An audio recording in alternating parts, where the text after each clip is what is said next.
So everyone's talking about it. There's a brand new 4x4 on the way, but what exactly will be in store for us when we get our grubby hands on the new INEOS Grenadier?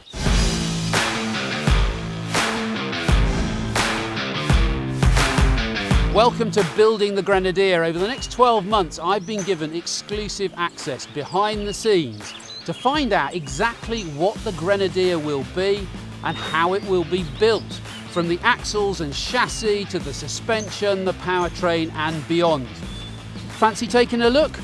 Why not join me?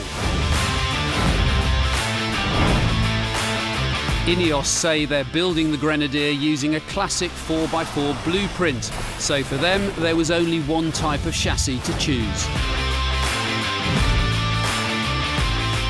A ladder frame is the only way to build a proper off-road vehicle 4x4.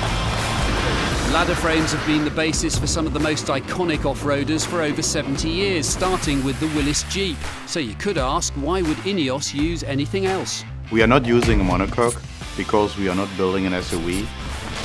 Strong, stiff, rugged and reliable, ready for mud, sand, rock and snow, and ideal for attaching extra equipment like heavy-duty underbody protection or winches, and anything else you need in the field. Well, that's the plan. INEOS is creating the ladder frame in partnership with a highly experienced vehicle manufacturing company that has a proven pedigree of making ladder frames that can tackle the toughest environments. So the engineers are in no doubt at all. The Grenadier's skeleton will be a box section ladder frame. Now they'll happily give you a whole load of science and stats to explain why, but for mere mortals like us, the bottom line is absolutely clear. The ladder frame is super strong and a really well-proven 4x4 platform that over decades has helped aid organisations, conservationists, explorers, foresters and of course farmers work harder.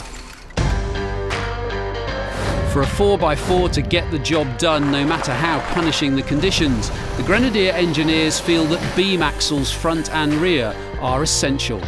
Beam axle is the most robust design we can provide for this vehicle. INEOS looked long and hard for the right supplier for the Grenadier's axles. They chose Carraro. Why? Because of their long history building tough four-wheel drive vehicles, including tractors, making them the perfect fit for the Grenadier. As you can imagine, there's been a whole lot of debate about whether the Grenadier should have independent suspension or beam axles. Now, both setups, of course, have their pros and cons, but on balance, the engineers have decided that beam axles are going to be more robust, less vulnerable to damage, and ultimately much more likely to keep you going when the going gets tough. Beam axles front and rear and a box section ladder frame. INEOS's vision for a no-compromise foundation to their ultimate 4x4. So the ambition is clear. They're starting with a blank sheet of paper. The Grenadier is being designed and built from the ground up. Every component chosen by engineers at the top of their game, and that's got to be very good news.